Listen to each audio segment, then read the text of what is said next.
Hey, I'm Eric. I'm the CEO here at Cooper Reese. I don't know if you've had a chance to check us out. We're a treatment center. We're a nonprofit treatment center that works with adults with mental illness. And we've got a bunch of different programs here in Western North Carolina. What I love about what you guys are doing, and thank you so much for chatting with me, is because I've been wanting to see if I can sort of make this beautiful marriage between music and mental health, right? There's so much overlap that exists there. I really appreciate your time and for your time. Yeah, sure. I'm not a professional interviewer, so if I fall all over myself and don't know the right things, so bear with me. But I was really interested in talking with you, because when I heard about you, I went and checked out your music and I really liked it. Thank you. Do I have it right, Eva? You started in music, a while ago, and then recently decided to become a psychologist. Yeah, so it's interesting. My background has always been trying to understand myself, right? So I go and I take all these psychology classes. Yeah. There's been a lot of things. I think anybody that's into that wants to get into therapy and become a therapist or a counselor of any kind, they've probably been through some things that have spurred that right passion to get into that direction. So, that's always been, even from when I was in my undergraduate program, where my head was at.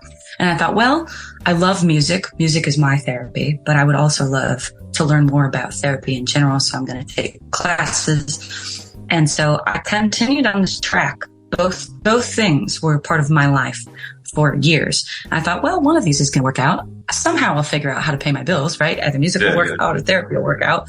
And then in 2018, the same year that I graduated with my master's degree in clinical psychology, we were offered a record deal. So both of them worked out at the same time. And I was like, the universe is laughing at me. I can't make this up. So now we're here and we do the whole thing kind of together. You know, I have I don't take new people while I'm on the road, but I do continue to see my people. Via telehealth has just opened up so many doors for me. So there must be one. You come off stage and you got a session with somebody? No, I do try to keep them at least a couple hours apart. Yeah, no kidding. Yeah. Well, when I have my own hotel room, and so usually they have either I can just see clients while I'm there, and then I go and I do the show. Works for me. Boy, that must be so hard. So do you do any work with kids and school systems and IEPs and all that stuff? Because that's my whole thing. Yeah, I'm not. So I have one of my best friends in the whole world is a school psychologist, and she works with emotionally challenged kids. And so she does all of the IEPs and things like that. And so I kind of, I've worked with young people in private practice is my main background. Yeah. But I've seen kids as young as 14. Yeah. And so it was very strange because the pandemic really opened my eyes to what a lot of these children are experiencing and how difficult that was for them to be able to, here they are in such a social space at 13 and 14 and 15 years of age. Your cohort becomes so important. Relating to other kids becomes so important in developing those life skills, social skills, just like the hallways that we knew as young people, non-existent for them. Well, if you talk to your buddy, I bet she will say, she may refer to the term COVID kids, because I'm hearing that term a lot from my school friends, that these kids that were so incredibly impacted by COVID and having to stay home and the social and academic achievement issues that are now playing out. And I think those kids are going to be coming to us here at Cooper Reese over time. So, I mean, the impact of COVID cannot be understated in terms of the mental health of America. I totally agree. And I think that,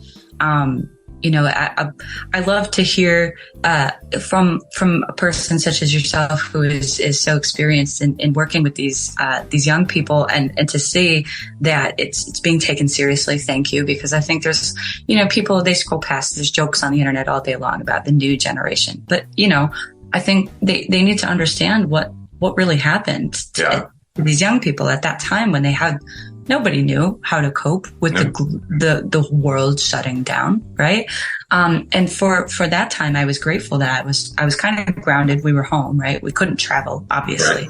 Right. And so I happened to live in a situation where I was not, concerned, I guess, as much as maybe some other people who were working in the hospitals who were overexposed to a lot of different people. So I felt confident to stay in person. So I was able to see my kiddos. And sometimes in the entire week, my office was the only in-person interaction that they had outside of their home. Crazy. I mean, we tried really hard to stay open and stay in person, and we did all sorts of creative things.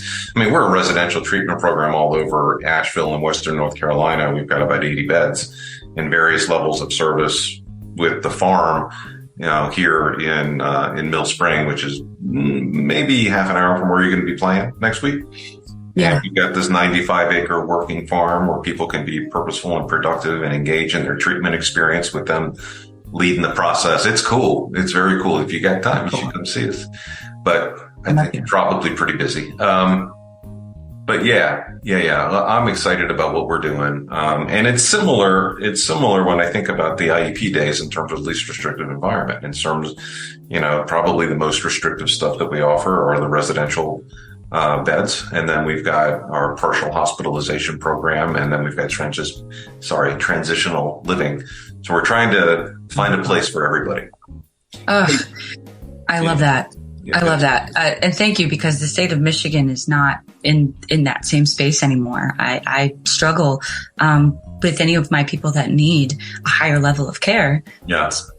Few and far between. The ones that are open are, very understaffed and underpaid. And so there's a lot of really problematic things, even with going inpatient. I'm talking with people about, coping skills. We know that we need to be there, but that it won't be fun, right? Or that it might not even be beneficial, right? It's just going to be safer, and what that's like. So I really, I love that there's like this other thing that exists, somewhere in the States. I'm like, I don't want to come and take notes, honestly. Come on, we'll hook you up. Here. Yeah, bring your guitar and we'll have a lunch thing. There you go. I'm going to tell Rob he's got to come with me. Meet these people. Come on. Yeah. So. Hey, all right, I don't know how to talk about music because I'm pretty limited in that degree, but I just want to ask you about two songs. Unstoppable and Survivor kind of spoke to me a little bit. Yeah. And I tried to step away and think metaphorically. Is there a relationship? It just seems like there's more to that music than just what it says in the lyrics. Yeah, well, the lyrics are pretty much my story, or people that I know and love's stories. So I'll give you a small bit of background on, now that I'm a therapist, it's interesting to me because I do talk with other therapists about why they got into it. And it's usually because they've been through some things. And so those songs are mostly because I've been through some things. Right? Survivor. Survivor was a cover of the Destiny's Child song from I'm a 90s kid. Yeah. So that was kind of fun to do a rock version of it.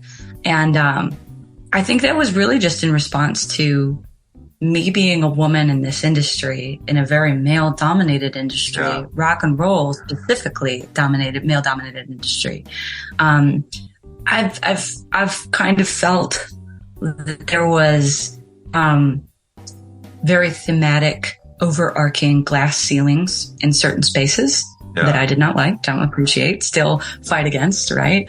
And there is a lot of other things that I would hear just in the background, sometimes at these different venues, things like that.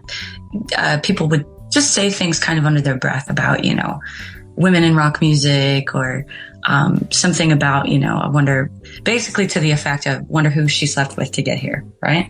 I've heard this. I've experienced this. Well, look at what Jan Wenner just said. Right. Yeah.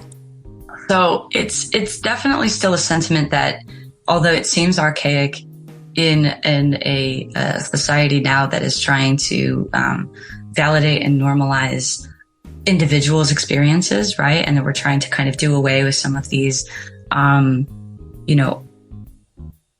guess, older tones of things where women are somehow denounced in places of power, right? Yeah.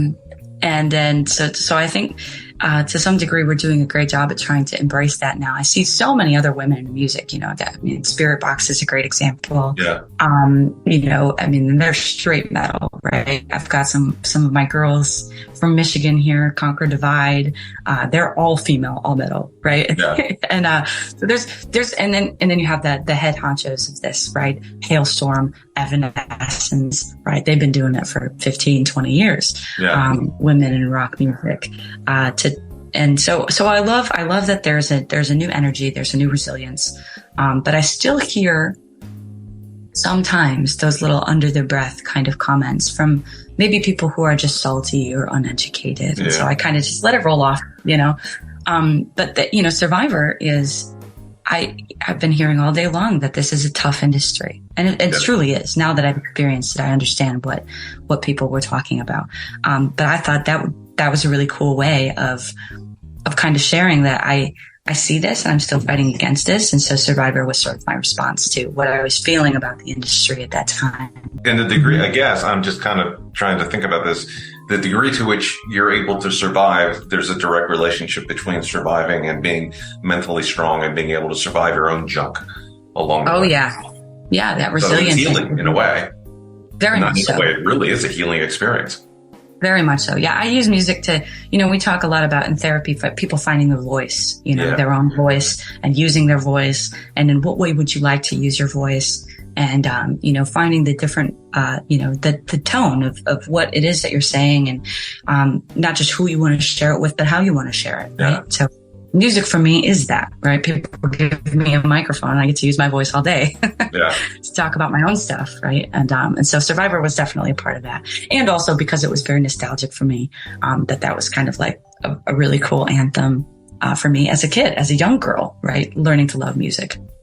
The voice of the world has been given permission to be kind of ridiculous and awful and scary lately. And so music is more important than ever. I think so. For me personally, I got to turn the news off and listen to music because. Amen. Right. Like totally. I get that. I feel that too. I think that, people use their voices in ways that are not beneficial to others and that are unkind to others. And I think that there's a lot of fear mongering that's happening. And I think there's a lot of hateful narratives that are playing out in the world. And I think that music can be healing in that way because, what I hear and so Unstoppable is another one. Unstoppable, I wrote about my parents' love story. My parents were two 80s burnouts that had all kinds of trouble in their own way, right? There was stuff going on at home. There was drugs and a lot of experimentation that was happening. And yet two of them sort of just said, look, we're going to just get together and burn the world down because it's about what we are together. And they made it almost 30 years together. And they turned their lives into something that was good. And just did so by saying, screw the rules, we're doing this ourselves. And they became unstoppable because they chose to do that, Yeah, I knew that there was something neat and deep beneath it. And that kind of reminds me of our founder's vision and story and why Don and Elizabeth started this place to begin with because of their own personal journey. And instead of writing a song, they created this beautiful place. So there's similarities, big time. Absolutely. Absolutely. What people can do with their own stuff, right? When you learn to sort of harness it for what it is, right? It can be it's a powerful thing, what we go through. And I think it can either be used to destroy us, right? You can let it eat you up if you so choose, right? But when people become empowered to use their, special story for good in the world, right? The light that can shine is just incredible. I mean, and you don't know who you're going to touch. No, you don't know how many people you could help. And we've served 2,200 people now in 20 years. So I feel pretty proud of what Cooper Reese has been able to do for sure.